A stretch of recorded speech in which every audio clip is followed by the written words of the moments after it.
क्या आप भी मच्छरों से नफरत करते हैं ना? लेकिन क्या आप जानते हैं कि ये छोटे से जीव हमारी पृथ्वी के लिए कितने ज़्यादा ज़रूरी हैं? डायनासोर आए और चले गए, आइस एज भी बीत गया, लेकिन मच्छर पिछले 10 करोड़ सालों से धरती पर डटे पड़े हैं। जानते हैं क्यों? क्योंकि हमारी प्रकृति को इसकी सख्त ज़रूरत है। अगर आज सारे मच्छर खत्म हो जाए ना, तो सबसे बड़ा असर हमारी फूड चेन पे पड़ेगा। मच्छरों के लार्वा को पानी में रहने वाले जीव जैसे मछलियाँ और मेढक खाते हैं।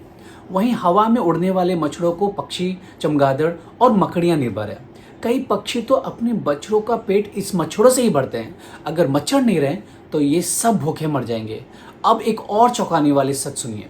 मच्छरों की 3000 से भी ज़्यादा प्रजातियां हैं और इंसानों का खून सिर्फ मादा मच्छर पीती हैं, वो भी अपने अंडों के विकास के लिए। नर मच्छर तो बेचारे सिर्फ फूलों का रस पीते हैं और पॉलिनेशन में मदद करते हैं।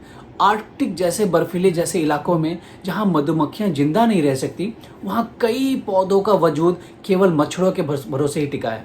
इनका एक और फायदा है जो शायद ही कोई बताता है। मच्छरों के लार्वा असल में पानी की सफाई कर्मचारी होते हैं। ये तालाबों के कचरों को खाते हैं और काई को कंट्रोल करते हैं।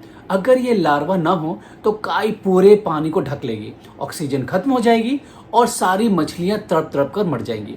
अब आप कहेंगे कि डेंगू और मलेरिया का क्या? बिल्कुल, इनसे लाखों लोग मौतें होती हैं, लेकिन प्रकृति कभी ये नहीं देखती कि कौन हमें परेशान कर रहा है। वो सिर्फ बैलेंस देखती है।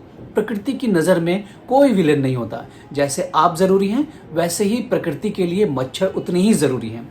और अगर हम इंसानों ने मच्छरों को पूरी तरह से मिटा दिया तो इकोसिस्टम में एक खालीपन आ जाएगा और हो सके तो इनकी जगह और कोई जीव ले ले जो हमारे लिए मच्छरों से भी ज़्यादा खतरनाक साबित हो। तो अगली बार जब मच्छर देखो तो याद रखें कि इस दुनिया को चलाने के लिए उसका भी एक रोल है।